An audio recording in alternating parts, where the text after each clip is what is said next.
श्री गणेशाय नमः। शिवे भक्ति शिवे भक्ति शिवे भक्ति भवे भवे भवे भक्ति भवे भक्ति भवे भक्ति सदा शिवे। सर्व दर्शक मित्रों सुप्रभात, जय श्री गणेश। વી ટીવીને વિશેષ રજૂઆત ભવિષ્ય દર્શન કાર્યક્રમ જ્ઞાન આધ્યાત્મિકતા અને જ્યોતિષનો આ ત્રિવેણી સંગમ। મિત્રો આજે ભગવાન ભોળાનાથની કઈ રીતે ઉપાસના કરવી, સોમ એટલે ચંદ્ર, ચંદ્ર એટલે મન, અને મનને જો શાંત કરવું હોય તો ભગવાન ભોળાનાથની ઉપાસના કઈ રીતે કરવાથી મન પ્રસન્ન બને એની વાતો આજે કરવી છે દિન વિશેષની અંદર। મેષ, વૃષભ, મિથુન, કર્ક, સિંહ, કન્યા, તુલા, વૃશ્ચિક, ધન, મકર, કુંભ અને મીન રાશિના જાતકો માટે આજનો દિવસ કેવો રહેશે, રાશિના સ્વામીના ગુણધર્મો પ્રમાણે શું કરવાથી એને લાભ થાય, શું કરે તો એ નુકસાન થાય, કઈ બાબતોમાં સાચવીને કામકાજ કરવાનું રહેશે, સાથે સાથે દિન વિશેષની વાત સાથે સાથે શુભત્વની વાત પણ આવે છે। શું કરવાથી લાભ થાય, શું કરે તો નુકસાન, કયા મંત્રનો જાપ કરવો, શેનું દાન કરવું, આ બધી વાતોને આપણે ભવિષ્ય દર્શન કાર્યક્રમમાં કરીશું। પણ સૌથી પહેલા પંચાંગ, કારણ કે તદેવ લગ્નમ સુદિનમ તદેવ તારા બલમ ચંદ્ર બલમ તદેવ વિદ્યા બલમ દેવ બલમ તદેવ લક્ષ્મી પતે તે દ્રિયુગમ સ્મરામી। પંચાંગ જોઈએ મિત્રો, આજે તો 13/5/2024 અને વાર છે આજે સોમવાર। વૈશાખ મહિનો ચાલી રહ્યો છે, એમાં શુક્લ પક્ષ ને એમાં છઠ્ઠી। બંગાળની અંદર આ છઠને ચંદન છઠ તરીકે ઓળખવામાં આવે છે અને ચંદન ષષ્ઠીનું વ્રત કરવામાં આવે છે। આજે માં ભગવતી બહુસ્મરણાનો પાટોત્સવ છે, ખૂબ જ સુંદર દિવસ છે આજે।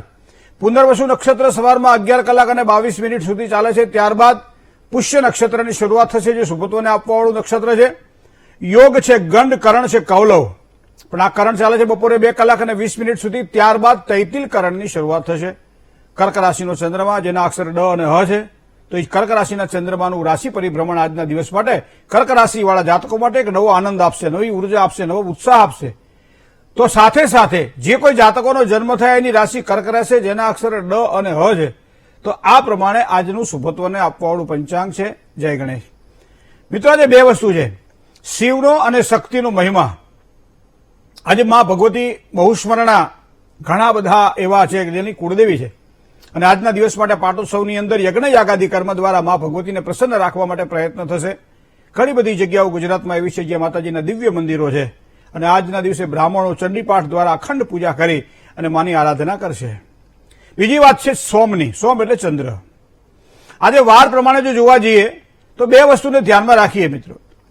સોમેશ્વરાય શિવ સોમેશ્વરાય હર હર ભોલે નમઃ શિવાય શબ્દ તો આપણને યાદ છે, જાણીએ છીએ, કારણ કે કોઠે પડી ગયેલો શબ્દ છે। નમઃ શિવાય, ઓમ નમઃ શિવાય, હર હર ભોલે નમઃ શિવાય। એમાં સોમેશ્વર છે, સોમ વત્તા ઈશ્વર, જેના મસ્તક ઉપર અર્ધચંદ્ર છે એવા ભગવાન શ્રી સોમનાથ, અને એનું નામ છે સોમેશ્વર। અને આજે વાર છે પછી સોમ। સામાન્ય રીતે સોમ અમૃતને પણ કહેવામાં આવે છે, તો જ્યાં અમૃતત્વની પ્રાપ્તિ થતી હોય ત્યાં ભગવાન સોમેશ્વરના મહિમાને આજના દિવસ માટે સમજવો રહ્યો। શાસ્ત્રની અંદર પંચાયતન દેવતાઓને પ્રાધાન્ય આપવામાં આવે છે। એ આપણી સનાતનીય પરંપરાની અંદર ભગવાન ગણપતિની આરાધના કરવી જોઈએ। દરેકના નિજ મંદિરમાં આટલા દેવતાઓ તો હોવા જ જોઈએ। એક તો ભગવાન ગણપતિ હોવા જોઈએ, કારણ કે વિઘ્નોને દૂર કરવાવાળા સિદ્ધિપ્રદાયક દેવ ભગવાન શ્રી ગણેશ છે, જેની આરાધના કરવાથી દરેક પ્રકારના સંકટોમાંથી મુક્તિ મળે છે। બીજી વસ્તુ છે, ગણપતિની સાથે સાથે ભગવાન શિવની ઉપાસના કરવી જોઈએ। હવે શિવ માટે બે વસ્તુ છે, જે લોકો ભગવાન શિવ પર અભિષેક કરવાના છે અથવા તો ભગવાન શિવની વિશેષ પૂજા દરરોજ કરતા હોય છે, ખાસ કરી એમ કહેવાય છે કે બ્રાહ્મણ માટે શિવ હંમેશા ઉપાસ્ય રહ્યા છે, અને એવા સમયે શિવલિંગની પૂજા થતી જોવા મળે છે। પારદથી માંડી અને અલગ અલગ પ્રકારના શિવલિંગ આપણા ઘરમાં હોય છે, એમાં સ્ફટિકનું શિવલિંગ પણ હોય છે। શ્રાવણ મહિનાની અંદર પાર્થેશ્વર શિવલિંગની પૂજા પણ આપણે કરતા હોઈએ, આ થઈ લિંગ પૂજા। પણ કદાચ આપણે ગ્રહસ્થી છીએ, આપણને બીજું કોઈ વધારે ટાઈમ મળે નહીં, તો દેવતાઓ અપૂજ ન રહી જાય, અને એટલા માટે આપણે ફોટાની પણ પૂજા કરતા હોઈએ। નિત્ય નિયમ પ્રમાણે ઘરની અંદર પૂજા કરવામાં જો અભિષેક કરતા હોઈએ, ભગવાનને ચંદન અને પુષ્પ ચડાવતા હોઈએ, ભગવાનને ધૂપ દીપ અને નિવેદ કરતા હોઈએ, તો એમાં કદાચ તમારી પાસે મૂર્તિ હોય અથવા તમારી પાસે આ રીતે લિંગ હોય અથવા તો શાલિગ્રામ હોય ભગવાન શ્રી નારાયણનું પ્રતીક સ્વરૂપે, તો તમે પૂજા કરી શકો છો। પણ કદાચ માનો કે તમે પૂજા નથી કરી શકતા, દરરોજ ખાલી પગે જ લાગવું છે, તો એવા સમયે ફોટામાં રહેલા પરમાત્માનું સ્મરણ કરી અને એનું ચિંતન જો ધારણ કરવામાં આવે તો મન પ્રસન્ન બને। એટલા માટે જ અહીંયા ભગવાન શ્રી સોમ એટલે સોમેશ્વર એટલે ભગવાન શિવની ઉપાસના કરવા માટે આપણે શિવલિંગનો પણ ઉપયોગ કરીએ છીએ। સાથે સાથે ભગવાન શિવના ફોટા અલગ અલગ પ્રકારના આપણને જોવા મળે છે, તો તો એવા પરમાત્માને હૃદયમાં ધારણ કરવા માટે પ્રતિકાત્મક પૂજા જેને કહી શકાય એવા ભગવાન શિવની આરાધના આપણે કરતા હોઈએ. તો તમે ગ્રહસ્થી છો, તમારા ઘરની અંદર 5 દેવતાઓ હોવા જોઈએ. તો બીજા દેવ ભગવાન શ્રી શિવ છે, ત્રીજા દેવ ભગવાન શ્રી નારાયણ કહેતા વિષ્ણુ છે. વિષ્ણુને પણ સ્વાલિગ્રામ સ્વરૂપે આપણે પૂજીએ છીએ, વિષ્ણુને આપણે ફોટામાં પણ પૂજીએ છીએ. આમ તો એમ કહે છે હરી તારા નામ છે હજાર, કયા નામે લખવી કંકોત્રી, રોજ રોજ બદલે મુકામ, કયા નામે લખવી કયા કેટલા ભગવાનના અવતારો છે. પણ એમાંય તમે કહો ભગવાન શ્રી નારાયણ હરિનો જે કહેવાય કે ભાઈ વિશ્વ સ્વરૂપનું જે દર્શન કરવાવાળા પ્રતિમાઓ ઘણી જગ્યાએ આપણને જોવા મળે છે. પણ ભગવાન નારાયણનું દિવ્ય સ્વરૂપ એમાં લક્ષ્મી નારાયણ સાથે હોય તો એ ગ્રહસ્થીના ઘરની અંદર ભગવાન લક્ષ્મી નારાયણનું એક ચિહ્ન આપણા નીચ મંદિરમાં હોવું જોઈએ. બીજા આવે કુળદેવી. તોમાત્મા સર્વ દેવાનામ દેહીનામ મંત્ર સર્વગામ, વંશ રક્ષા કરીમ દેવી કુલદેવી નમોસ્તુતે. વંશની વૃદ્ધિ કરે છે. જે પ્રમાણે મને મારા પિતાનું નામ યાદ હોવું જોઈએ, મને મારા દાદાનું નામ યાદ હોવું જોઈએ, મને મારા વડદાદાનું નામ, 7 પેઢીના પિતૃઓના નામ યાદ હોવા જોઈએ. પણ અત્યારે તો બીજી ત્રીજી પેઢીએ પૂરું થઈ જાય કે તમારા પિતા કોણ, કે ફલાણા દાદા કોણ, તો કઈ ખબર નહીં. દાદાની ખબર ના હોય, પરદાદાની ક્યાંથી ખબર હોય. પણ કુળદેવી એક એવું સ્વરૂપ છે કે જે પેઢી પરંપરાથી પૂજાય છે અને એ આપણું એક થડ છે. એમ કહેવાય છે મૂળની અંદર મૂળિયા જેટલા જેના ઊંડા હોય ને, મૂળિયા જેટલા જેના ઊંડા હોય ને એ ઝાડ બહુ ઊંચા થાય. પણ મૂળિયા જેના છીછરા હોય એ ઝાડને પડતા વાર લાગતી નથી. મને મારા કુળનું ગૌરવ હોવું જોઈએ અને એ કુળના ગૌરવને વધારવા વાળી માં ભગવતી કુળદેવીની ઉપાસના આપણે કરતા હોઈએ છીએ. પણ એક ફોટો કુળદેવીનો પણ આપણા મંદિરમાં હોવો જોઈએ. માં ભગવતી અંબાના અનેક સ્વરૂપો છે, એ અંબાજીનું પણ પ્રતિમા આપણા ઘરમાં હોવી જોઈએ. તો એક તે ગણપતિ, શિવ, હરિ, પછી ભાસ્કર કહેતા ભગવાન સૂર્યનારાયણ. ગ્રહસ્થી ધર્મ સ્વીકાર્યા પછી નિયમિત પ્રમાણે ભગવાન સૂર્યનારાયણને જળ ચડાવવું પડે અને એટલા માટે ભગવાન સૂર્ય મહારાજ તમારા જીવનમાં તેજ અને પ્રકાશ આપે છે. મિત્રો આટલા પંચાયત અને દેવતાઓની પૂજા કરીએ, ગણપતિની પૂજા કરીએ, શિવની પૂજા કરીએ, હરિની પૂજા કરીએ, ભાસ્કરની પૂજા કરીએ અને અંબાની પૂજા કરીએ તો પંચાયત અને દેવતાઓની પૂજા કરવાથી શું મળે છે? મતલબ શાંતિ મળે. ભગવાનની પાસે કાયમ આપણે માંગણ નહીં બનવાનું. રિદ્ધિ દે, સિદ્ધિ દે, નષ્ટ નિધિ દે, વંશમાં વૃદ્ધિ દે, હૃદયમાં જ્ઞાન દે, ચિત્તમાં ધ્યાન દે, અભય વરદાન દે, દુઃખને દૂર કર, સુખ ભરપૂર, બધું જ પ્રાપ્ત થાય છે. એક તમારી પાસે પારસમણી આવી જાય તો સમજી લો કોઈ પણ લોખંડને સુવર્ણ બનાવી શકાય છે કે નહીં. પણ એ પારસમણીનો સ્પર્શ થાય તો એ પરમાત્મા એ આપણા માટે પારસમણી બને, જેના કારણે જીવનમાં જે કોઈ આપણે જંગ લાગી ગયેલા લોખંડના અંદર રખેલા આપણા જે કહેવાય મોહના ટુકડાઓ છે એને સુવર્ણ બનાવી દે છે. તો મિત્રો આ પ્રમાણે પૂજા આજના દિવસ માટે સોમેશ્વરના મહિમાને સમજવો રહ્યો. ખાસ કરી અત્યારે વિદ્યાર્થીઓને વિદ્યા પ્રાપ્તિ પછી આગળ ભણવા માટે જયારે તૈયારી કરવાની હોય ત્યારે, સારી જગ્યાએ એડમિશન લેવાનું હોય ત્યારે કયા ક્ષેત્રની અંદર પસંદગી કરવી, શેમાં ભણવા માટે આગળ વધવું, કયા વિષયો સાથે પસંદગી ઢોળવી અને એ પ્રમાણે કઈ રીતે આપણા જીવનની અંદર સારી સફળતાની પ્રાપ્તિ થાય વિદ્યાભ્યાસની અંદર, તો એના માટે કોઈ પણ પૂજા જો કરવાની હોય તો ભગવાન શ્રી સોમેશ્વર કહેતા શિવની પૂજા છે.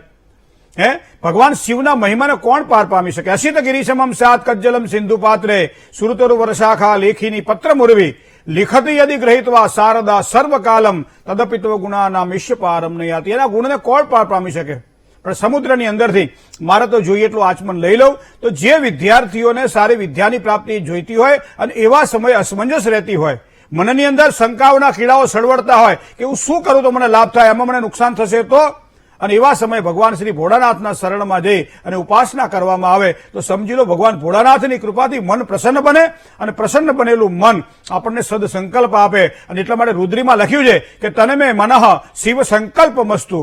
હંમેશા શુભ સંકલ્પયુક્ત મન હશે તો બધા જ કાર્યોમાં આપણને સફળતાની પ્રાપ્તિ થશે. આવા સોમેશ્વરના મહિમાને આપણે સમજવો રહ્યો. ધંધાકીય ક્ષેત્રમાં કામકાજમાં સારી સફળતા જોઈતી હોય, ધંધો આપણો વધતો ના હોય, કજિયા કંકાસ ઘરમાં વધી જતા હોય, પૈસો ટકતો ના હોય, બરકત રહેતી ના હોય અને એના કારણે ધંધાની અંદર જે ડેવલપ થવું જોઈએ ધંધો ડેવલપ ન થતો હોય, અથવા તો દુકાને જવાનું હોય, નોકરીએ જવાનું હોય, ધંધા માટે જવાનું હોય, કોઈ પણ ફેક્ટરીએ જવાનું હોય, ઓફિસે જવાનું હોય, ત્યારે મન અશાંત રહેતું હોય ત્યારે ભગવાન શ્રી ભોળાનાથની ઉપાસના માટે દૂધનો અભિષેક કરવાનું ખૂબ જ સારું મહત્વ બતાવવામાં આવેલું છે. તમારું મન જયારે અપ્રસન્ન રહે ત્યારે દૂધથી ભગવાન શ્રીજી ઉપર અભિષેક કરો. આમ તો એમ કહેવાય છે કે પંચનદ્ય સરસ્વતી મપયંતી સત્રોતશ સરસ્વતી તો પંચદાસો દેશે ભવત્સરિત. પવિત્રતા આપવાવાળા 5 અમૃત છે, એમાં દૂધ પ્રથમ આવે છે. દૂધથી ભગવાન ભોળાનાથને જો અભિષેક કરવામાં આવે તો નોકરી ધંધામાં સારી સફળતાના ચિહ્નો આપણને દેખાય. પરમાત્માની જો કૃપા થાય તો જે જગ્યાએ કામ કરતા હોઈએ ત્યાં પ્રસન્નતામાં વધારો થાય. પગાર વધારાની વાત તો પછીની વાત છે. પ્રસન્નતા એક વખત આવે ને પછી બધું સાથે સાથે આવતું જતું હોય છે. બરાબર ને? તો એ પ્રમાણે ભગવાન ભોળાનાથની ઉપાસના, જેનું મન અશાંત હોય ને દૂધ દ્વારા અભિષેક કરી અને ભગવાન ભોળાનાથને પ્રસન્નતાની પ્રાપ્તિ માટે પ્રાર્થના કરવી જોઈએ. દૂધ પછી આવે છે પંચ અમૃતની અંદર બીજું અમૃત છે દહીં છે. દધી કરાવડો ઓકાર રીખ જીષ્ણો રસ શિવાજીન સુરભિનો મુખાત કરપ પ્રણ આયુ ઘોખી તારીખ. જેને આયુષ્યની વૃદ્ધિ જોઈએ છે, જેને મન પ્રસન્નતા જોઈએ છે, જેને કાર્યમાં ઉજ્જવળ કારકિર્દી માટે એક સારા કર્મ કરવા છે, એવા લોકોએ હંમેશા દહીં દ્વારા ભગવાન શ્રી ભોળાનાથને અભિષેક કરવો જોઈએ. આપણે ઘણી વખત શું છે, દહીં છે ને એ આપણે દહીંને આમ સીધી ચમચીથી ચડાવતા હોય. મિત્રો, આપણને ખબર છે દહીંને મથવું પડે, દહીંને એકદમ મિશ્ર કરવું પડે છે. બધી વસ્તુ આપણે જેમ કહેવાય ને કે બધી એકદમ પ્રવાહિત બનાવવું પડે. ફોદા વાળું દહીં આપણે ભગવાન ભોળાનાથ ઘણી જગ્યાએ પૂજાઓમાં આપણે જોયું છે કે વાટકીમાં આપણું દહીં હોય ને એ ફોદા વાળું દહીં હોય અને એ પ્રમાણે તમે ભગવાનને કે ના, અહીંયા તમારે જો પૂજા કરવાની છે તો પ્રસન્નતાથી કેમ નથી કરતા? ખાલી તમારે કર્મકાંડ કરવું છે, ખાલી તમારે ફક્ત એક કરવા પૂરતું જો કરવું છે તો બરાબર છે. બાકી ભગવાન ભોળાનાથની જયારે પ્રસન્નતાની પ્રાપ્તિ માટે, સારા આયુષ્ય અને આરોગ્યની વૃદ્ધિ માટે જયારે પૂજા કરવાની હોય ત્યારે દહીં દ્વારા કરાતો અભિષેક, દહીંને એકદમ મથવાનું હોય છે, દહીંને એકદમ એક રસ બનાવવાનું હોય છે અને ત્યારબાદ એ દહીં ધીમે ધીમે ધાર સ્વરૂપે ભગવાન શ્રી ભોળાનાથની પ્રતિમા ઉપર અથવા તો ભગવાન ભોળાનાથના શિવલિંગ ઉપર ચડાવવાનું હોય છે, જેના કારણે આ પ્રમાણે આરોગ્ય અને આયુષ્યની વૃદ્ધિ થાય. ઘરમાં બીમારીના ખાટલા વધારે રહેતા હોય, માનસિક અશાંતિ રહેતી હોય, રોગ બહાર જવાનું નામ ના લેતો હોય, એક પથારી જ્યાં સંકેલા હતા બીજી પથારી પદ્ધતિ, આ બધી બાબતોની અંદર ભગવાન ભોળાનાથની ઉપાસનાની અંદર જે દહીં જે છે એ દહીં દ્વારા અભિષેક કરવાથી સારા ફળની પ્રાપ્તિ થાય છે. પહેલા આવે દૂધ, પછી આવે દહીં, પછી આવે શર્કરા. શર્કરા એટલે સાકર. સાકર એટલે આપણે અત્યારે મોટાભાગે ખાંડનો ઉપયોગ કરતા હોઈએ. મિત્રો, ખાંડને અથવા સાકરને પાણીમાં એકદમ મિશ્ર કરી અને ઘોળી દઈએ કે જેના કારણે સાકરનો એક ટુકડો પણ અથવા ખાંડનો એક નાનકડો કણ પણ આપણને દેખાય નહીં, પાણીની અંદર એને ઘોળી દઈએ છીએ અને ત્યારબાદ એ પ્રવાહી જે જળ પ્રવાહી જે છે જે શર્કરા દ્વારા એ ભગવાન ભોળાનાથની ઉપર અભિષેક કરવામાં આવે. તમે એક વસ્તુ ધ્યાનમાં રાખજો, જે માણસના જીવનમાં મીઠાશ જોઈતી હોય, આ સમાજની અંદર, કુટુંબની અંદર, વ્યવહારની અંદર, પરિવારની અંદર માણસને બધું મળે છે પણ સંતોષ નથી મળતો. સંતોષ શું કામ નથી મળતો? કે એનું માન નથી વધતું. સામાન્ય રીતે એમ કહેવાય છે કે તમે ઉભા થઈ જાઓ ને તમારી વાતો થાય, સારી વાતો થાય તો આ માનનો મહિમા છે. પણ તમે બેઠા હોય ને તમારું અપમાન થાય, આવ નહીં, આદર નહીં, નહીં નેનો મેં ને વો ઘર કભી ન જાયો કંચન બરસે મેં, આ બધી વસ્તુઓ જો હોય ને તો તમારે સાકર દ્વારા ભગવાન શ્રી ઉપર અભિષેક કરવાનો આગ્રહ રાખો. કારણ કે મહિનામાં 4 સોમવાર આવે, કદાચ નિયમિત રીતે ન કરી શકાય તો 4 સોમવાર દરમિયાન ભગવાનને શર્કરા કહેતા સાકરથી જો અભિષેક કરવામાં આવે તો તમારું માન જળવાશે. તમે જ્યાં જશો ત્યાં તમને શ્રદ્ધાપૂર્વક ભગવાન ભોળાનાથના આશીર્વાદ પ્રાપ્ત થશે અને એના કારણે તમારું માનપાન વધશે. ઘરની અંદર પણ તમે જોજો, ઘણી વખત નથી કહેતા આપણે કે મારો કોઈ મહિમા જ નથી, મારું કોઈ માન જ નથી, આખો દાડો ઢહેડા કરીએ છતાં મને કોઈ પૂછતું જ નથી. એનું મૂળ કારણ આ છે કે ભગવાન ભોળાનાથની ઉપાસનાની અંદર આ પ્રમાણે શર્કરા દ્વારા કરેલો અભિષેક એ ભગવાનની પ્રસન્નતાની પ્રાપ્તિ થાય અને સારામાં સારું માન મળે છે. પ્રથમ વાત દૂધની કરી, પછી દહીંની કરી, પછી શર્કરાની કરી. હવે વાત આવે મધુ. મધુ એટલે મધ. તો અહીંયા મધુની 100 સમુદ્ભૂતા શર્કરા પુષ્ટિકારિકા મલાપહારિકા દિવ્યા સ્નાનાર્થમ પ્રતિગૃહ્યતા. અને એ જ પ્રમાણે મધુ વાતા રતાયતે મધુક્ષરંતી સિંધવા માધવીરના. આ ભગવાનને મધ ચડાવવાથી, મધ ચડાવવાથી જીવનમાં હંમેશા શાંતિ અને સુકૂનની પ્રાપ્તિ થાય છે. અને મધ પછી જો ચડાવવાનું આવતો આપણે પય દધી ઘૃતમ ચેવા મધુ ચ શર્કરાતમ, ઘીથી ભગવાન ઉપર અભિષેક થાય, શુદ્ધ જળ દ્વારા ભગવાન ઉપર અભિષેક થાય. અલગ અલગ પ્રકારના અભિષેકોની સંજ્ઞા આપણા શાસ્ત્રમાં બતાવવામાં આવેલી છે. પણ ભગવાન સોમવારના દિવસે શિવજીની ઉપાસના કરવાથી સારા ફળની પ્રાપ્તિ થાય. ભગવાન અપ્રસન્ન ક્યારેય બનતા નથી, ભગવાન કાયમ પ્રસન્ન રહે છે. પણ રુદ્રાક્ષનો મહિમા પણ ખૂબ સરસ રીતે વર્ણવવામાં આવેલો છે. રુદ્રાક્ષની માળા ધારણ કરવી જોઈએ, ભગવાન શ્રી શિવને રુદ્રાક્ષ અર્પણ કરવો જોઈએ. એમાં 1 મુખીથી માંડી 14 મુખથી અલગ અલગ પ્રકારના રુદ્રાક્ષ જે વ્યક્તિ ધારણ કરે છે એને પણ ભગવાન ભોળાનાથની પ્રસન્નતા થાય. તો મનની પ્રસન્નતા માટે, તનની સુખાકારી માટે, ધંધામાં બરકત માટે, કાર્યમાં યશ માટે અને દરેક પ્રકારના કાર્યમાં કુશળતાપૂર્વક કાર્ય કરી શકીએ આવી ભગવાન મને તમને સદબુદ્ધિ આપે. અને એટલા માટે દર સોમવારે વિદ્યાર્થીથી માંડી અને વૃદ્ધ યુવાન અને વૃદ્ધ સુધી દરેકે ભગવાન શિવની ઉપાસના કરવી રહી. જય ગણેશ. કર્ક રાશિની વાત કરતા પહેલા એક કોલર મિત્ર સાથે વાત કરી લઈએ. હેલો. હેલો, જય માતાજી દાદા. જય માતાજી. હા, હું નવસારીથી બોલું છું. મારા દીકરી માટે પૂછવાનું છે. જી. એનું નામ સિદ્ધિ છે અને જન્મ તારીખ છે 25/2/2009. 25/2/2009. હા, અને જન્મનો સમય 12:10 બપોરે. બરાબર. અને સ્થળ નવસારી. બરાબર. અને અત્યારે છે ને એને 10માની બોર્ડની એક્ઝામ આપી, એમાં એ પાસ થઈ ગઈ છે, 70% આવ્યા છે. તો હવે આગળ કઈ લાઈન લેવડાવી મારે? શેમાં એને જવું છે?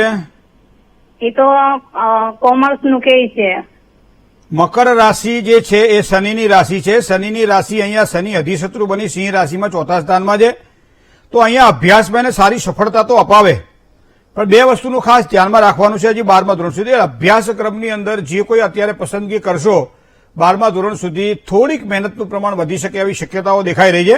કારણ કે ગુરુ મકર રાશિમાં રાહુ સાથે ચાંડાલ યોગ પણ બનાવી રહ્યો છે અને ગુરુ અહીંયા નીચનો પણ બને છે મકર રાશિમાં હોવાના કારણે. બીજું વિદ્યાસ્થાનનો સ્વામી બુધ છે, બુધ પણ અહીંયા ગુરુ સાથે જોડાયેલો હોવાના કારણે ઉત્તમ વિદ્યા પ્રાપ્તિ માટે સારી સફળતા મળે. કોમર્સ ક્ષેત્રની અંદર એને સફળતાના સારા ચિહ્નો દેખાઈ રહ્યા છે. મહેનત કરો, 2 વર્ષ થોડીક મહેનત વધારે કરશે તો એ કોમર્સની અંદર ખૂબ જ આગળ જશે અને કોઈક સારો સબ્જેક્ટ લઈ અને આગળ પોતે અભ્યાસ કરી શકશે અને અભ્યાસ દ્વારા પોતાની એક સારી કારકિર્દી પણ બનાવી શકશે. જય ગણેશ. બીજા કોલર મિત્ર સાથે વાત કરીએ. હલો. હેલો, જય ગણેશ. જય શ્રી કૃષ્ણ મહેન્દ્રભાઈ. હા, જય શ્રી કૃષ્ણ. મારે મારા માટે પૂછવાનું છે. હા. મારી જન્મ તારીખ 17 ફેબ્રુઆરી 1996. જન્મ સમય 10:55 રાત્રે. બરોબર. જન્મ સ્થળ રાજકોટ. મારા એકવાર મેરેજ થઈ ગયા હતા પણ ડિવોર્સ થઈ ગયા છે. હવે બીજી વાર ક્યારે યોગ છે અને બધું અંગારક યોગની વિધિ સર્પદોષની વિધિ બધું કરાવી દીધું છે. બધા વાર રહી લીધા તો ક્યાંય થતું જ નથી. એક જણે દુકાનની બહાર લખેલું બેન સંભળાય છે ને હા, કે લગ્નનો બધો જ સામાન અહીંયા મળશે. તો એક જવાનીઓ પહોંચી ગયો કે કન્યા મળશે, બધી વસ્તુઓ તો મળે પણ કન્યા મળે એમ. આ મને લાગે છે કે ભાગ્યમ ફલતી સર્વત્ર ન વિદ્યા ન ચ પૌરુષમ. ઘણી વખત મને તમને એમ લાગે કે આટલી આટલી પૂજાઓ કરી, આટલો પણ એની પાછળ વ્રત કર્યું, એની પાછળ કોઈ ઉપવાસ કર્યા, એની પાછળ પહેલાના જમાનામાં જુઓ ભાખરિયા સોમવાર, સાકરિયા સોમવાર, દીકરીઓ કેટલું બધું કરતી હતી. વાર તહેવારો આવે ત્યારે આમ જુઓ ને આમ ફૂલની જેમ આમ ફોરમતી હતી. પણ હવે ધીમે ધીમે બધું ઓછું થતું જાય. પણ કંઈક કર્યું છે એનો પાછો સંતોષ નથી, અસંતોષ છે. ભાઈ આવું કર્યું પણ ફળ ના મળ્યું. સંતોષ હોવો જોઈએ. ખાધા પછી જો ઓડકાર ના આવે તો ખાવાનો મતલબ શું? મને લાગે છે ત્યાં સુધી કુંડળીને ધ્યાનમાં રાખી બેન આપણા કે વધારે વાતું ના ગાડા ભરાય. મેષાધિપતિ મંગળ 7મા સ્થાનનો માલિક છે. 7મા સ્થાનનો માલિક મંગળ સૂર્ય સાથે જોડાયેલો છે. સૂર્ય સાથે રહેલો આ મંગળ અંગારયોગ કરી રહ્યો. સ્વભાવની ઉગ્રતા કદાચ તમારા કાર્યક્ષેત્રમાં વિલંબ કરાવડાવે, વિઘ્નો ઉભા કરાવડાવે, તો સ્વભાવની ઉગ્રતાને ઢાંકવા માટે ભગવાન ગણપતિની આરાધના કરવી પડે. મરચું વધારે કદાચ તીખું મોઢામાં આવી જાય, શિષ્કારા બોલાવવાનું ચાલુ થાય ને આંખમાંથી નાકમાંથી પાણી નીકળે, ત્યારે હારો માણસ શું કરે? થોડો ગોળ ખાઈ લે, ગળ્યું કબડું કરી લે. બરાબર, એના મરચાનો ગુણધર્મ જાતો નથી, પણ ગોળ ખાવાના કારણે ગોળધર્મનો ગુણધર્મ વધી જાય એટલે મરચું થોડું ઓછું તીખું લાગે. એ જ રીતે ભગવાન ગણપતિની ઉપાસના સૂર્ય અને મંગળ તમારી કુંડલીમાં 5મા સ્થાનમાં છે. જો કરવામાં આવે તો લગ્ન જીવનમાં ખૂબ જ સારી સુખાકારી મળે. બીજી વાત મારે આપને કહેવી છે કે દાંપત્યનું કારક શુક્ર તો પાવરફુલ છે પણ શનિ સાથે જોડાયેલો છે. આ તમે એક વખત કહ્યું કે તૂટી ગયું, કોઈ મેષાધિપતિ મંગળ કુંભ રાશિનો છે, કદાચ એના કારણે હોઈ શકે. પણ સૌથી વધારે ઉડી નાખી વળગે એવું એક કારણ છે કે 4થા, 7મા, 8મા કે 12મા સ્થાનમાં જ્યારે રાહુની ઉપસ્થિતિ હોય ત્યારે લગ્ન પહેલા કંઈક અમુક જે પૂજાઓ કરાવવાની હોય છે એ પણ કરાવી જરૂરી હોતી છે. જે કરાયું બરોબર છે હવે, પણ હવે સારી તૈયારી કરો. કદાચ આવતા સમયની અંદર સારા પરિણામો તમને મળવાના છે. જય ગણેશ. કોલર મિત્ર સાથે વાત કરીએ. હલો. હાલો. જય ગણેશ. હાલો, જય ગણેશ મહેન્દ્રભાઈ. જી. હું કોડીનાથી રંજનબેન બોલું. મારી દીકરી માટે મારે પ્રશ્ન પૂછવાનો છે. જી રંજનબેન. નામ પ્રિયાંશીબેન છે મારી દીકરીનું. બરાબર. જન્મ તારીખ 3/9/2008. સમય કોડીનાર, સમય 7 વાગે સાંજના. બરાબર. જન્મસ્થળ કોડીનાર. હા. શું પ્રશ્ન હતો દીકરીનો? પ્રશ્નો એ કે 10મામાં પાસ થઈ ગઈ, 94% આવ્યા અને હવે કઈ લેન લેવડાવું તો એને સારી સફળતા મળે. તો આ હિસાબે તો ખૂબ સારા માર્ક આવ્યા ને. હા, આવ્યા. બધા ઘરમાં તો રાજી રાજી હશે નહીં? હા, હાલો તમે પણ પેંડા ખાવા. બસ આવી ગયા તમે કીધું બેન. હવે આગળ વાત કરીએ આપણે. વિદ્યાસ્થાનનો જે સ્વામી બુધ છે એ મંગળ સાથે યુતિમાં છે, મતલબ અભ્યાસમાં ખૂબ સારી સફળતા મળશે. બીજું આ બુધ જે છે એ સામાન્ય મંગળ સાથે યુતિમાં તો છે જ, પણ સાથે સાથે કન્યા રાશિનો શુક્ર પણ સાથે જોડાયેલો છે. હવે આગળના અભ્યાસક્રમની અંદર આનાથી વધારે સારું પરફોર્મન્સ જોઈશે. જે કોઈ મહેનત કરેલી છે એના કરતાં થોડીક મહેનત વધારે આ 2 વર્ષ દરમિયાન કરવી પડશે તો સારી સફળતાની પ્રાપ્તિ થાય. શુક્રને લગતા કોઈ પણ પ્રકારના અભ્યાસક્રમ હોય અથવા તો બુધ કહેતા બુદ્ધિશક્તિને લગતા જેમાં બુદ્ધિનો ઉપયોગ વિશેષ કરવાનો હોય એવા કોઈ અભ્યાસક્રમ હોય તો સારી સફળતાના યોગ દેખાય છે. અભ્યાસમાં તો બેન એટલા બધા ફાંટાઓ પડેલા છે જેમ પેલી દુકાનમાં હાડી લેવા જઈએ અને અલગ અલગ રંગની અલગ અલગ ઢંગની ઢગલો હાડીઓ મળે એમ અભ્યાસક્રમમાં આજકાલ આવું થઈ ગયું છે. એટલે એ તમારી જે પસંદગી પણ શુક્ર અને બુધ એવું હું એટલું કહી શકું કે શુક્ર અને બુધ પ્રધાન એ અભ્યાસક્રમની અંદર આગળ વધશે તો ખૂબ જ સારી સફળતા મળશે. 12મા ધોરણ સુધી અભ્યાસમાં ખૂબ જ વિશેષ કરી કાળજી રાખીને આગળ વધવું પડશે. જય ગણેશ. બીજા એક કોલર મિત્ર સાથે વાત કરીએ. હલો. હા, જય ગણેશ. જય ગણેશ. મહેન્દ્રભાઈ, મારા બાબા વિશે પૂછવું છે. જી. હા, એની જન્મ તારીખ છે 16 સપ્ટેમ્બર 1996. હલો. હા, સંભળાય છે. 16 સપ્ટેમ્બર જન્મસ્થળ રાજકોટ અને જન્મ સમય રાત્રિના 10 વાગ્યાનો. બરોબર. જન્મસ્થળ રાજકોટ. રાજકોટ. શું પ્રશ્ન હતો? એ એમનું છે ને ગઈ અખાત્રીજના દિવસે બાબાની સગાઈ થઈ હતી પણ તૂટી ગઈ હતી વૃષભ રાશિની કન્યા સાથે. હવે ક્યારે યોગ છે અને કઈ રાશિ સાથે લેણું છે અને ક્યારે સાથે સગાઈ, અને સરકારી નોકરીની તૈયારી કરે છે કોમ્પિટિશનની જીપીએસસી ની, પણ એમાં ક્યારે અત્યારે શું કરે પોતે? અત્યારે કોન્ટ્રાક્ટ બેઝ ઉપર છે સરકારી નોકરીનો. તમારા પરિવારમાં ક્યાંય પિતૃદોષ છે? મારામાં કદાચ પિતૃદોષ છે. કારણ કે અહીંયા બાબાની કુંડલીમાં તીવ્ર પિતૃદોષ બનાવે, મતલબ 3 પેઢીમાં પિતૃદોષ હોય તો આ પિતૃદોષ પ્રબળ ગણાય. બરોબર. હા, એના કારણે નાની મોટી સમસ્યાઓ રહ્યા કરે. બીજી વાત તમને કહું કે 7મા સ્થાનનો સ્વામી મંગળ શુક્ર સાથે જોડાયેલો છે. કર્ક રાશિમાં મંગળ થાય છે નીચનો. તો મંગળને આમ પાવર કરવો શું કરવું પડે? ગણપતિની ઉપાસના કરવી પડે. મંગળવારના દિવસે ગોળ અને ભાખરીનો લાડવો બનાવી ભગવાન ગણપતિને પ્રસાદ તરીકે ધરવો પડે.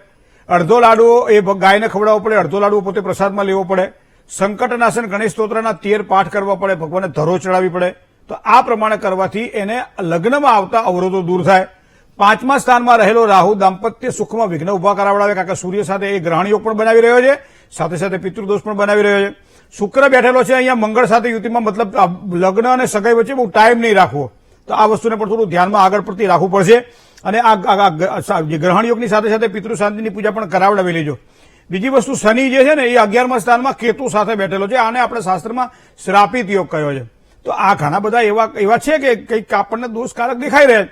પણ મંગળની ઉપાસના વિશેષ કરી લગ્ન જીવન માટે અને શનિની ઉપાસના એ સરકારી નોકરી અથવા સારી નોકરી માટે કરે તો એને ખૂબ જ સારી સફળતા મળે. જય ગણેશ. મિત્રો, તમે જ્યારે ટેલિફોન દ્વારા પ્રશ્નના જવાબ ઈચ્છતા હોવ ત્યારે અહીંયા ઉપરના ભાગની અંદર એક નંબર આપવામાં આવે છે અને 0794000 નંબર છે, આપણે જોઈ લેજો તમે. હવે એમાં એ રૂબરૂ મુલાકાત માટે અથવા એવો કંઈક મને મારો મોબાઈલ નંબર આપવામાં આવે છે. પણ ઘણા બધા દર્શકોને આપણે કહીએ છીએ કે મિત્રો તમે આ નંબર અત્યારે આ કરવાથી શું ફાયદો મને કહો તો, મારે કાર્યક્રમને લેવો તમારો જવાબ આપવો. પણ છતાંય ના પાડીએ છતાં એક ધારા 15, 20, 30 કોલ એવા મિસ કોલ કરી દે આપણને ફટાફટ.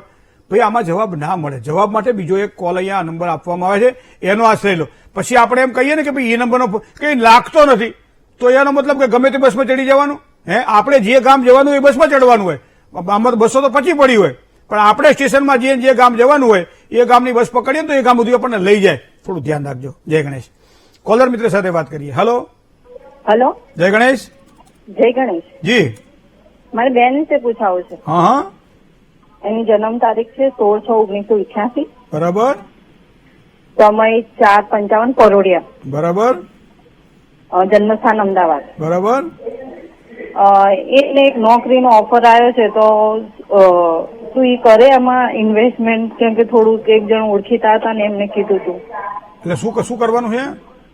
નોકરી માટે એમણે કીધું છે તો શું એમાં પૈસા આપીને નોકરીનું કંઈક કરવાનું છે તો થશે એમાં? બેન, આવા પ્રશ્ન પૂછાય?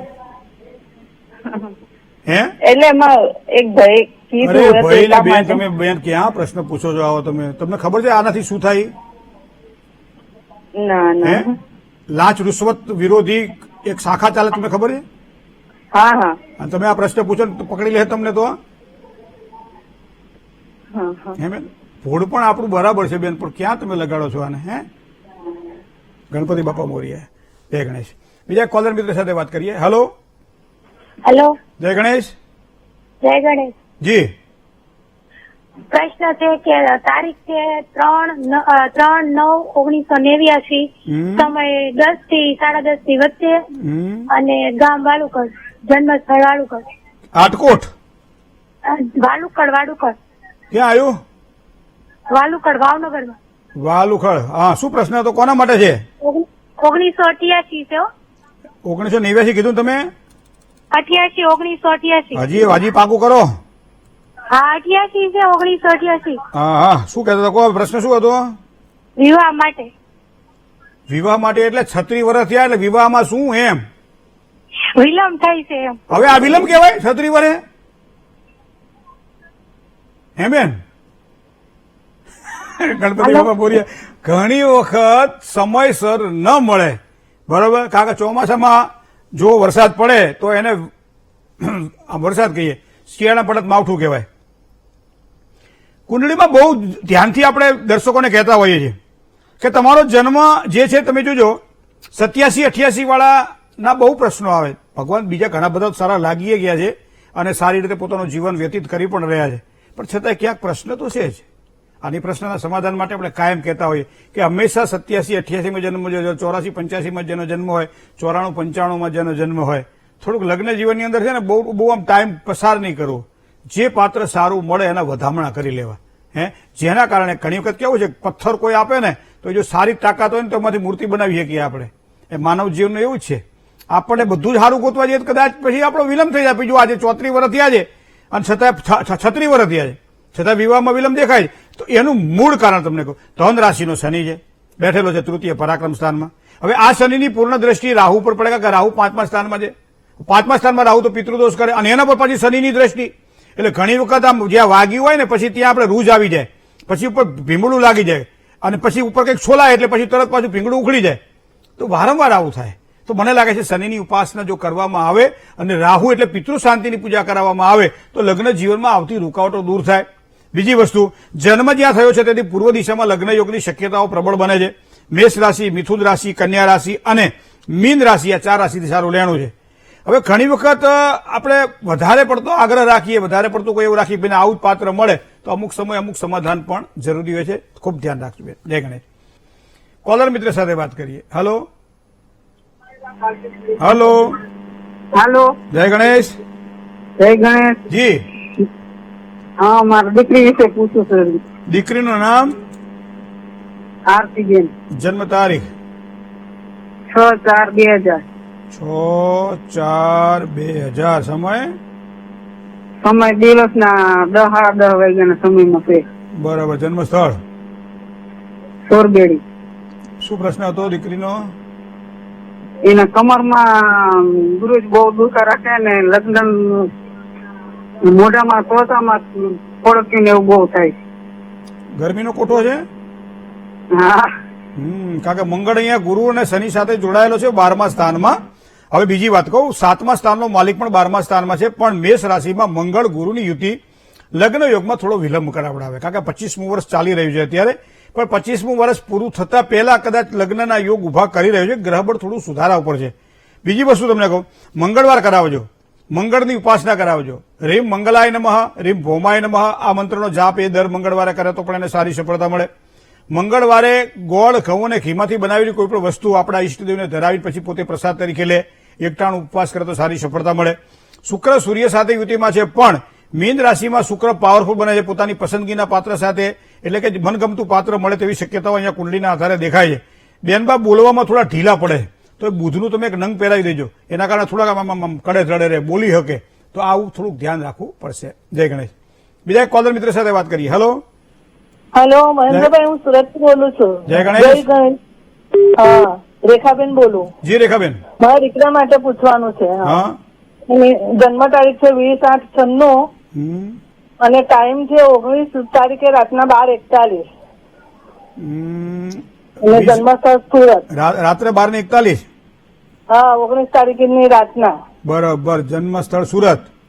હા. શું પ્રશ્ન તો હતો? એનાથી આવતી ને એનો લગ્ન યોગ ક્યારે છે અને કઈ દિશામાં થશે? જન્મ સ્થાનથી પશ્ચિમ દિશામાં લગ્ન યોગની શક્યતાઓ છે. વૃશ્ચિક રાશિ, મકર રાશિ, મેષ રાશિ અને તુલા રાશિથી સારું લેણું છે. હવે દાંપત્યનો કારક મંગળ શુક્ર સાથે જોડાયેલો હોવાના કારણે લગ્નના યોગ તો મને લાગે છે આ વર્ષ દરમિયાન એના આવશે, પણ આપણે જવું પડશે છોકરી જોવા માટે. કારણ કે સામેથી કોઈ માંગવું નહીં આવે, એ વસ્તુ થોડીક ધ્યાનમાં રાખીને કામકાજ કરવું પડશે. રાહુ બુધ સાથે બેઠેલો છે 5મા સ્થાનની અંદર, કદાચ દાંપત્ય સુખમાં અવરોધ કરાવડાવે તો એના માટે તમારે રાહુની ઉપાસના કે રાહુની પૂજા કરવામાં આવે તો સારી સફળતા મળે. વૃષભાધિપતિ શુક્ર બીજા સ્થાનમાં બેઠેલો છે. વૃશ્ચિકાધિપતિ મંગળ પણ 7મું સ્થાન અને લગ્નેશ સપ્તમેશ બીજા સ્થાનમાં. પરિવારના કોઈ પણ વ્યક્તિના સંપર્ક દ્વારા અથવા પરિવારની કોઈ પણ વ્યક્તિની ભલામણ દ્વારા લગ્ન યોગની શક્યતાઓ દેખાય છે, તો એમાં પણ થોડું ધ્યાન રાખીને તમે આગળ વધજો. જય ગણેશ. બીજા એક કોલર મિત્ર સાથે વાત કરીએ. હેલો. હાલો, જય ગણેશ. જય ગણેશ. હા, મોરબી થી બોલું છું, આરતીબેન. જી આરતીબેન. મારી બેબી નો જન્મ તારીખ 5/8/2007 અને રવિવાર. બરાબર. અને સમય 5/8/2008 તો મંગળવાર આવે. મંગળવાર આવે. આમાં તો રવિવાર લખ્યો છે. તમારા 5/8/2007. હે 5/8/2007. 2007 કહો છો? 2007. 2007 હાથે રવિવાર બરોબર પાકું. હા. એ તો મેં કીધું આરતીબેને કેલેન્ડર ઘરનું બનાવ્યું છું. હે? મેં કીધું આરતીબેને કેલેન્ડર ઘરનું બનાવ્યું છું. ના જન્માષ્ટમી વાંચીને જ બોલું છું. હવે બીજું જન્મ સમય 11:55. સવારમાં. હા, સવાર. શું પ્રશ્ન હતો? અમારી બેબી 12માં પાસ થઈ ગઈ છે. એને 92% આવ્યા છે. બરાબર. તો એની ભવિષ્યવાણી કઈ છે એમ કે કઈ લાઈન લેવી તેનું ભવિષ્ય સારું થાય? બુધ પ્રધાન એને અભ્યાસક્રમમાં સારી સફળતા મળે. પેલા તો દીકરી મને ખૂબ અમારા બધાના અભિનંદન કહેજો. સારા માર્ક્સ લાવ્યા છે અને આગળ વધવા માટે પણ ગણપતિની કૃપાથી સારી શક્તિ, ભક્તિ અને પ્રેરણા મળશે. બુધ સૂર્ય સાથે હોવાના કારણે બુધ અહીં કહે કે બુધને લગતા જે કોઈ અભ્યાસક્રમ હોય એમાં સારી સફળતાની પ્રાપ્તિ થાય. આગળ જતા 12મા ધોરણ પછી શનિ પ્રધાન એ અભ્યાસક્રમમાં સારી સફળતાની પ્રાપ્તિ કરી શકશે. તો એની કુંડળી એ પ્રમાણે સારી છે. અભ્યાસમાં ખૂબ જ આગળ વધી શકશે. જય ગણેશ. મિત્રો, આજે જેની જન્મ તારીખ છે એવા તમામ દર્શક મિત્રોને ખૂબ શુભકામનાઓ. ભગવાન ગણપતિની કૃપાથી ખૂબ જ સારી સફળતાની તમને પ્રાપ્તિ થાય. અંકશાસ્ત્ર અને ગોચરને ધ્યાનમાં રાખીએ તો આગામી વર્ષ ખાસ કરી વિદ્યાર્થીઓ માટે કોઈ નવી તકો ઉજળી લઈને આવે, જેના કારણે અભ્યાસમાં સારી સફળતાની પ્રાપ્તિ થાય. વ્યવસાયમાં પ્રગતિના સારા યોગ દેખાય. નોકરિયાત જે વર્ગ છે એને પોતાનું મનપસંદ કાર્ય કરવાની તકો મળે. દરેક પ્રકારની સુખાકારીની પ્રાપ્તિ થાય. આવતા અવરોધો કોઈપણ પ્રકારનું કાર્ય હોય, ચાહે લગ્ન જીવનની વાત હોય, ચાહે કરિયરની વાત હોય, આવતા વિઘ્નો બધા દૂર થાય તેવા યોગ સારા દેખાઈ રહ્યા. પરિણામને વધારે સફળતા આપવી હોય તો શુક્ર કહેતા કુળદેવીની ઉપાસના તમને ખૂબ જ સારો લાભ કરાવડાવશે. શુક્રવારના દિવસે અથવા સોમવારના દિવસે માતાજીને કેળાનું પ્રસાદ નિવેદ તરીકે ધરાવવામાં આવે, ઉપર થોડી ખાંડ નાખવામાં આવે અને ત્યારબાદ સર્વ મંગલ માંગલ્યે શિવે સર્વાર્થ સાધિકે શરણ્યે ત્રંબકે ગૌરી નારાયણી નમોસ્તુતે આ મંત્રની એક માળા કરવામાં આવે તો એક દિવસ કરેલું આ કર્મ તમારું આખું અઠવાડિયું સારું આપશે. દરેક પ્રકારના કાર્યમાં સારો યશ મળે. કોઈ પણ પ્રકારની બીમારીથી પીડાતા હોય તો આ વર્ષ તમારા માટે શ્રેષ્ઠ છે. સ્વાસ્થ્ય સારું રહેશે. પરિવારમાં પ્રીતિનો પણ વધારો થાય. એકંદરે આગામી વર્ષ તમારા માટે સારું રહેશે. હવે જેની આજે લગ્ન તિથિ છે એવા તમામ દંપતીને ખૂબ શુભકામનાઓ. આમ તો એમ કહેવાય છે કે જોડા બધા ઉપરથી બનતા હોય છે, અહીં તો ફક્ત ગોઠવવાનું હોય છે. પણ ક્યારેક આપણને સારી સફળતા મળે, ક્યારેક નિષ્ફળતા મળે, ક્યારેક યશ મળે, ક્યારેક માન મળે, ક્યારેક અબજસ મળે. લગ્ન જીવનમાં બધું ચાલતું હોય છે. પણ છતાંય હંમેશા ખરાબ સમય જ્યારે આવતો હોય ત્યારે વ્યક્તિએ સારા સમયની રાહ જોવી રહી. મને લાગે છે કદાચ થોડોક સમય એવો લાગશે કે તમને એમ લાગ્યા કરે કે ધાર્યા કાર્ય થતા નથી, પરિવારમાં પ્રીતિ વધતી નથી, કાર્યમાં જશ મળતો નથી, થોડીક મહેનત વધારે છે, માથાકૂટ વધારે રહ્યા કરે છે, પણ સમય નીકળી જશે. બસ આટલી જ વસ્તુને ધ્યાનમાં રાખી અને આગામી વર્ષની તમે આગળ ચાલશો તો ખૂબ જ સારી સફળતા મળવાની છે. કારણ કે રાત્રિ પછી દિવસ તો આવતો જ હોય છે. તો એ પ્રમાણે થોડુંક જો ધ્યાન રાખીને કામકાજ કરવામાં આવે, સાથે તમારા મનને ગમતા કામકાજમાં વિશેષ કરી રુચિ રાખો. ખાસ કરી બંને જણા જો કામકાજ કરતા હોય તો તમને કોઈ થોડોક વધારો થાય તેવી શક્યતાઓ છે. પૈસાની અંદર થોડું બચત કરવાનું પણ રાખજો. સંતાનોની સુખાકારી સારી મળશે. સંતાનોના પ્રશ્ન હલ થશે. પરિવારની પ્રીતિ વધશે. કાર્યકાળમાં એક સારા એવા અવરોધો હશે તો દૂર થશે અને માનસિક રીતે શાંતિની પ્રાપ્તિ થાય એવા પણ સારા યોગ આગામી વર્ષ દરમિયાન તમને પ્રાપ્ત થશે. શેરડીના રસમાંથી આમ સામાન્ય રીતે આપ કઈ જયારે રસ આપણે કાઢતા હોય અથવા તો તૈયાર મળતો હોય ત્યારે બે ભાગ કરવાના એના. એક ભાગ છે ભગવાન શિવજી ઉપર ચડાવવાનો અને એક ભાગ ગરીબને દાનમાં આપવાનો. તો આ પ્રમાણે ક્યારે કરવાનું? તો કે રવિવારના દિવસે. જે શું થશે?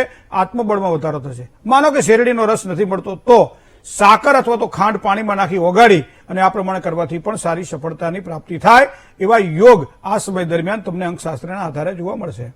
હવે તનમે મનઃ શિવ સંકલ્પ મસ્તુ. શુભત્વને જો આપવાવાળી વાત હોય તો 4નો અંક આજના દિવસ માટે ખૂબ જ સારો લાભ કરાવડાવે. સફેદ રંગ, આસમાની રંગ આજના દિવસ માટે તમારા માટે ખૂબ જ સારો રહેશે. સવારમાં 9 કલાક અને 6 મિનિટથી 10 કલાક ને 47 મિનિટ સુધીનો જે સમય છે એ શુભત્વને આપવાવાળો સમય છે, જેમાં કોઈ પણ પ્રકારનું સારું કાર્ય તમને લાભ કરાવડાવશે. રાહુકાળનો વિચાર કરીએ તો એ સવારમાં 7:30 વાગ્યાથી શરૂ કરો, 9 વાગે પૂરો થયો છે. શુભત્વની દિશાની વાત કરીએ તો આજે દક્ષિણ દિશા દ્વારા ખૂબ જ સારો લાભ થાય. દક્ષિણ દિશામાં કરેલું કાર્ય સફળતા અપાવશે. અશુભત્વની વાત કરીએ તો વાયવ્ય ખૂણો અને અગ્નિ ખૂણો થોડુંક સાચવીને કામકાજ કરવું પડશે. 12 રાશિની અંદર એક રાશિ એવી છે જેને સાચવવું પડશે અને એ રાશિ મિથુન રાશિ છે. ક, છ અને ઘ અક્ષર છે તમારા, તો તમારી રાશિ મિથુન છે. આજના દિવસ માટે તન, મન અને ધનથી સાચવીને કામકાજ કરવાનું રહેશે. જય ગણેશ. મિત્રો, ફરીથી એક વખત યાદ અપાવી દો કે ઘણા વખતથી આપણે આ કાર્યક્રમ 9 વાગ્યાથી માંડી અને 10 વાગ્યા સુધી જોવા ટેવાયેલા છીએ અને એના કારણે આપણને એમ જ થાય કે ભાઈ 9 વાગે કાર્યક્રમ ચાલુ કરશું, પણ આવતા સોમવારથી આ કાર્યક્રમ સવારમાં 8 વાગ્યાથી 9 વાગ્યા સુધી રહેશે. એટલે 9 વાગે ચાલુ કરશો તો તમને ટેવ પડી ગઈ ને, એટલે પણ ટેવને સુધારજો થોડી. 8 વાગે કાર્યક્રમ આપણે ચાલુ કરીશું અને 9 વાગ્યા સુધી 1 કલાક આ કાર્યક્રમ આપણો મનપસંદ કાર્યક્રમ જે ભવિષ્ય દર્શન છે એ ચાલશે. જય ગણેશ. એક કોલર મિત્ર સાથે વાત કરી લઈએ. હેલો. હેલો. જય ગણેશ. જય ગણેશ. જી. જન્મ તારીખ છે 6/7/2002. 6/7/2002. હા, જન્મ સમય છે સવારે 10 થી 10:30. જન્મ સ્થળ છે કલોલ ડીંગુચા. ડીંગુચા. એટલે સવાલ એ હતો કે હમણાંથી પ્રોબ્લેમ બહુ જ ઉભી થાય છે, બધી જ વાતે તકલીફો બહુ જ આવ્યા કરે છે. કોનું છે આ? આ મારું જ પોતાનું જ છે. તમારે 22 વર્ષ થયા? હા. શું પ્રોબ્લેમ થાય છે? એટલે એક પછી એક તકલીફ આયા જ કરે છે. તમારા ડીંગુચામાં મહાદેવજીનું મંદિર એક સરસ છે. હા હા. ગામની વચ્ચે છે ને? હા. અને પાદરમાં ખોડિયાર માતા છે. હા. હવે તમે એક કામ કરો, રાહુ શનિ સાથે બેઠેલો છે 10મા સ્થાનની અંદર, ક્યાંક ને ક્યાંક થોડી પીડાઓ ઉત્પન્ન કરાવડાવે છે. તો મને લાગે છે શનિ અને રાહુના શ્રાપિત યોગના દોષનું વિધિપૂર્વક નિવારણ કરાવડાવવામાં આવે તો સારી સફળતા મળે. કારણ કે તમારો મંગળ ગુરુ તો પાવરફુલ છે, એમાંય પાછો કર્ક રાશિનો ગુરુ 12મા સ્થાનમાં બેઠો, પણ હા, મંગળ પાછો નબળો બને. ઘરમાં તમારા માતા અથવા બેન અથવા પતિ કોઈ પણ હાથે, જમણા હાથે એક તમે રક્તસૂત્ર કહેતા નાળાછડી બંધાવો અને એ દર મંગળવારના દિવસે બને તો બદલી નાખો. 7 મંગળવાર આ પ્રમાણે કરો તો ખૂબ જ સારી સફળતા મળશે. મંગળવારના દિવસે ગાયને કૂતરાને રોટલી ખવડાવો, પછી કામકાજની શરૂઆત કરો, સારી સફળતા મળશે. મંગળવારના દિવસે ગોળનું પાણી, નજીકમાં કોઈ આંકડો હોય તો આંકડાના મૂળની અંદર ગોળનું પાણી નાખી અને ઓમ ગંગ ગણપતયે નમઃ આ મંત્ર 108 વાર કરો, સારી સફળતા મળશે. પણ સાથે સાથે શનિ અને રાહુના શ્રાપિત યોગના દોષનું નિવારણ કરાવડાવવું પણ જરૂરી છે. જય ગણેશ. આજના દિવસે ભગવાન શ્રી શિવના મંદિરમાં જાઓ, રુદ્રાભિષેકનો પાઠ કરો, ભગવાન ઉપર અભિષેક કરો, ખૂબ જ શાંતિ મળશે. સાથે સાથે કાર્યમાં સિદ્ધિ પણ પ્રાપ્ત થશે. શિવજીને સામાન્ય રીતે આપણે શ્રીફળ નથી વધેરતા હોતા એવું ઘણા બધા કહેતા હોય છે, કારણ કે શ્રીફળમાં એમ કે લક્ષ્મીજીનો વાસ હોય, એટલે શિવજીને શ્રીફળ આપણે ચડાવતા નથી હોતા. શિવજીને આમ નાળિયેરનું પાણી ચડાવી શકાય છે, પણ શ્રીફળ આપણે અર્પણ નથી કરતા, થોડું ધ્યાન રાખજો. ઓમ ગૌરી શંકરાય નમઃ. જેને ખાસ કરી અને સારું કામકાજ કરવું છે, લગ્ન જીવનની અંદર બાધાઓ છે, એના માટે આ મંત્ર ખૂબ જ શ્રેષ્ઠ છે. ગૌરી શંકરનો રુદ્રાક્ષ ધારણ કરવામાં આવે અને ઓમ ગૌરી શંકરાય નમઃ આ મંત્રનો જાપ કરવામાં આવે તો સમજી લો આપણા અધૂરા કાર્ય પૂરા થાય. દૂધ અને સાકર આ બંને વસ્તુનું આજના દિવસે યથાશક્તિ જો દાન કરવામાં આવે તો પણ સમજી લો આપણા કાર્યમાં ક્યાંક ને ક્યાંક સારી સફળતાની પ્રાપ્તિ થાય. જય ગણેશ. મિત્રો, ભવિષ્ય દર્શન કાર્યક્રમમાં આપ પત્ર વ્યવહાર દ્વારા પણ આપણા પ્રશ્નો અમારા સુધી પહોંચતા કરી શકો છો, એનું સરનામું પણ નોંધી લેશો.